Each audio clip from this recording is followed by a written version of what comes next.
Today is October the 16th, 2010.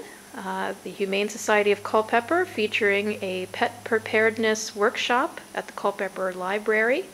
Today we have Debbie and Trey Baugher, who would like to tell you about some things about their efforts in putting together their own disaster kits for home. Deborah, could you maybe tell us a little bit about what you have here on these two tables? Well, we started out with a couple of basic kits to give people an idea, just to start out with, if you're at home, if you've lost the power and you need to be there for however long until the power comes back. Basically, you're going to need food, water, light, and some way to stay warm.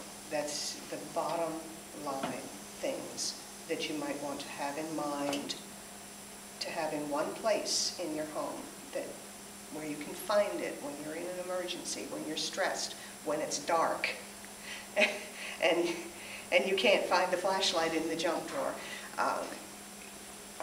That's the basics.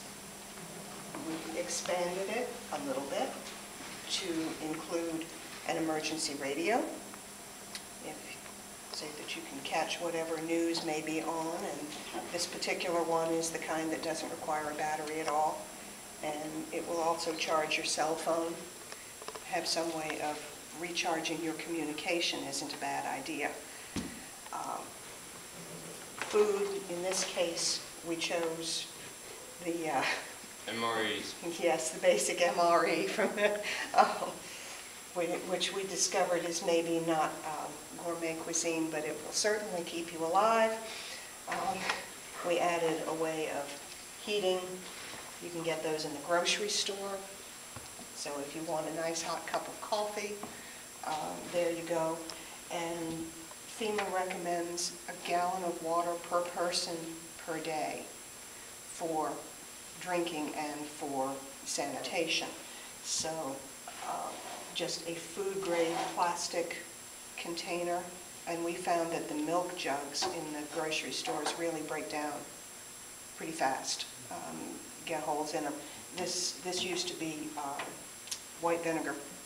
They're much heavier, they last longer, and a couple drops of chlorine keeps it from going over and getting skunky quite so quickly. How much are the costs of the two different kits, the first one and the second one? Oh, heavens. Probably that kit there is going to be less than $10. And not, well, maybe under. I think the radio was the most expensive part of that one. And that one about 30, so less than 50 for everything there. Very, very affordable, really. And that's where we went overboard. Well, not really. Yeah, and this was after the snows that we had last year, and we started putting together a kit that we might be able to take if we had to evacuate. Once you leave the house now, this is where you have to remember your pets, and have pet food, and have your vet records, your shots. Absolutely essential if you're going to take your animal any place with you, and of course a leash or a cat carrier or a crate or whatever your animal is used to. And then again, food, water, clothing, something to sleep in, and basic personal hygiene. If you're going to be gone and you're going to be stressed anyway, the last thing that you want to feel is uncomfortable. So if you can brush your teeth and wash your hands, it's amazing what a difference that makes, just being able to be clean. About how much would that kit cost? Oh, yeah, that one got a little bit more expensive, and it took a while to pull together too. This did not happen overnight.